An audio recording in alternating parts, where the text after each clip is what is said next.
Chapter 2. Curiouser and curiouser, cried Alice. She was so much surprised that for the moment she quite forgot how to speak good English. Now I'm opening out like the largest telescope that ever was. Goodbye, feet, for when she looked down at her feet, they seemed to be almost out of sight. They were getting so far off. Oh, my poor little feet, I wonder who will put on your shoes and stockings for you now, dears. I'm sure I shan't be able. I shall be a great deal too far off to trouble myself about you. You must manage them the best way you can, but I must be kind to them, thought Alice. Or perhaps they won't walk the way I want to go. Let me see. I'll give them a new pair of boots every Christmas. And she went on planning to herself how she would manage it. They must go by the carrier, she thought, and how funny it would seem, sending presents to one's own feet, and how odd the directions would look. Alice's right foot struck near the fender with Alice's laugh. Oh dear, what nonsense I'm talking. Just then her head struck against the roof of the hall. In fact, she was now more than 9 feet high, and she at once took up the little golden key and hurried off to the garden door. Poor Alice! It was as much as she could do, lying down on one side to look through into the garden with one eye. But to get through was more hopeless than ever.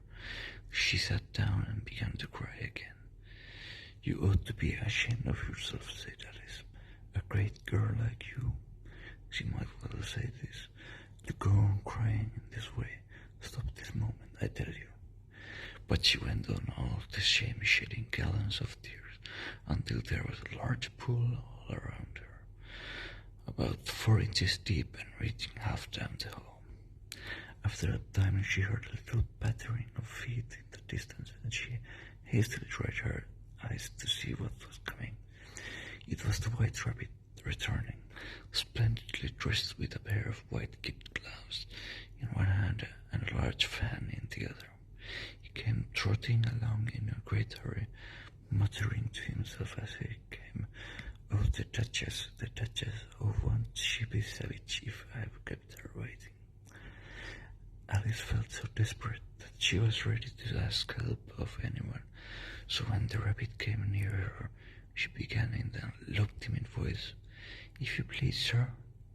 The rabbit started violently, dropped the white kid gloves and the fan, and scurried away into the darkness as hard as he could go. Alice took up the fan and gloves, and as the hall was very hot, she kept fanning herself all the time. She went on talking. Dear, dear, how queer everything is today. And yesterday things went on just as usual. I wonder if I've been changed in the night. Let me think. Was I the same when I got up this morning? I almost think I can remember feeling a little different. But if I'm not the same, the next question is, who in the world am I? Ah, that's the great puzzle. And she began thinking over all the children she knew that were of the same age as herself, to see if she could have been changed for any of them.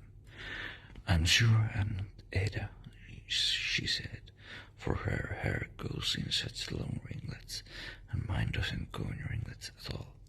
And I'm sure I can't be Mabel, for I know all sorts of things, and she knows such very little. Besides, she's she, and I'm I, and oh dear, how puzzling it all is. I'll try if I know all the things I used to know. Let me see. 4 times 5 is 12, and 4 times 6 is 13, and 7 times 7 is, oh dear, I shall never get to 20 at that rate. However, the multiplication table doesn't signify. Let's try geography. London is the capital of Paris, and Paris is the capital of Rome, and Rome, no, that's all wrong, I'm certain. I must have been changed for Mabel.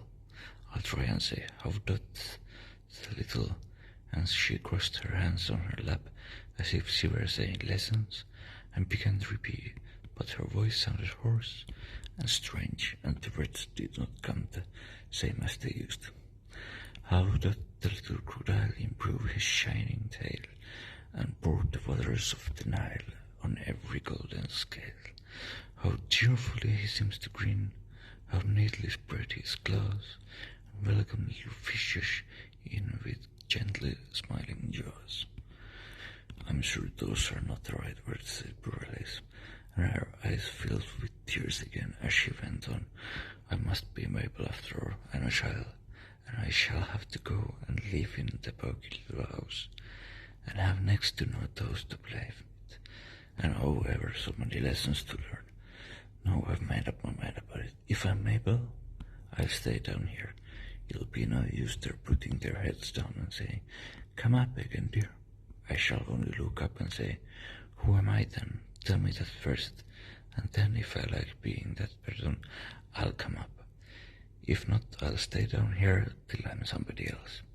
But oh dear, cried Alice, with a sudden burst of tears, I do wish they would put their heads down. I am so very tired of being all alone here. As she said this, she looked down at her hands and was surprised to see that she had put on one of the rabbit's little white kid gloves while she was talking. How can I have done that? She thought. I must be growing small again. She got up and went to the table to measure herself by it, and found that as nearly as she could guess, she was now but 2 feet high, and was going on shrinking rapidly. She soon found out that the cause of this was the fan she was holding, and she dropped it hastily, just in time to avoid shrinking away altogether. That was a narrow escape, said Alice, a good deal frightened at the sudden change, but very glad to find herself still in existence. And now for the garden. She ran with all speed back to the little door, but alas, the little door was shut again, and the little golden key was lying on the glass table as before. And things are worse than ever, thought the poor child, for I never was so small as this before, never, and I declare it's too bad that it is. As she said these words, her foot slipped, and in another moment, splash, she was up to her chin in salt water. Her first idea was that she had somehow fallen into the sea, and in that case I can go back by railway, she said to herself. Alice had been to the seaside once in her life, and had come to the general conclusion that wherever you go to on the English coast, you find a number of bathing machines in the sea, some children digging in the sand with wooden spades, then a row of lodging houses, and behind them a railway station. However, she soon made out that she was in the pool of tears which she had wept when she was 9 feet high. I wish I hadn't cried so much, said Alice, as she was swam about trying to find her way out. I shall be punished for it now, I suppose, by being drowned in my own tears. That will be a queer thing, to be sure. However, everything is queer today. Just then she heard something splashing about into the pool a little way off, and she swam nearer to make out what it was. At first she thought it must be a walrus or hippopotamus, but then she remembered how small she was now, and she soon made out that it was only a mouse that had slipped in like herself. Would it be of any use now, thought Alice, to speak to this mouse? Everything is so out of the way down here that I should think very likely it can talk. At any rate, there is no harm trying. So she began. Oh, mouse, do you know the way out of this pool? I am very tired of swimming about here. Oh, mouse, Alice thought this must be the right way of speaking to a mouse.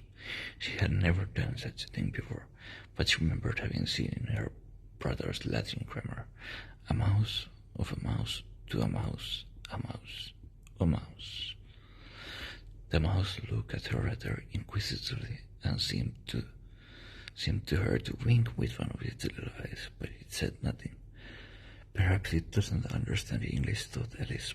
I dare say it's a French mouse, come over with William the Conqueror, for with all her knowledge of history, Alice had no very clear notion how long ago anything had happened. So she began again. Oest machata, which was the first sentence in her French lesson book. The mouse gave a sudden leap out of the water, and seemed to quiver all over with fright. "Oh, I beg your pardon," cried Alice hastily, afraid that she had hurt the poor animal's feelings. "I quite forgot you didn't like cats."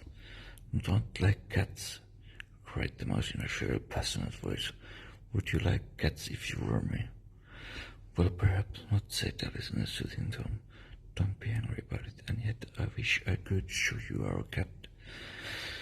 Tina, I think you'd take a fancy to cats if you could only see her. She is such a dear, quiet thing," Alice went on half to herself as she swam lazily about in the pool, "and she sits purring so nicely by the fire, licking her paws and washing her face, and she is such a nice soft thing to nurse, and she's such a capital one for catching mice." "Oh, I beg your pardon," cried Alice again, for this time the mouse was bristling all over, and she felt certain it must be really offended. "We won't talk about her any more, if you'd rather not." "We indeed," cried the mouse, who was trembling down the end of his tail, as if I would talk on such subjects. "Our family always hated cats. Nasty, low, vulgar things, and don't let me hear the name again." "I won't indeed," said Alice in a great hurry to change the subject of the conversation. Are you fond of dogs?" The mouse did not answer, so Alice ran eagerly. "There is such a nice little dog near our house. I should like to show you. A little bright-eyed terrier, with such long curly brown hair, and it'll fetch you things when you throw them, and it'll sit up and beg for its dinner and all sorts of things. I can remember half of them, and it belongs to a farmer, and he says it's so useful, it's worth £100. He says it kills all the rats, and oh dear," cried Alice in a sorrowful tone, "I'm afraid I've offended again," for the mouse was swimming away from her as hard as it could go, and making quite a commotion in the pool as it went. So she called softly after it, "Mouse dear, do come back again, and we won't talk about cats or dogs either, if you don't like them." When the mouse heard this, it turned round and swam slowly back to her.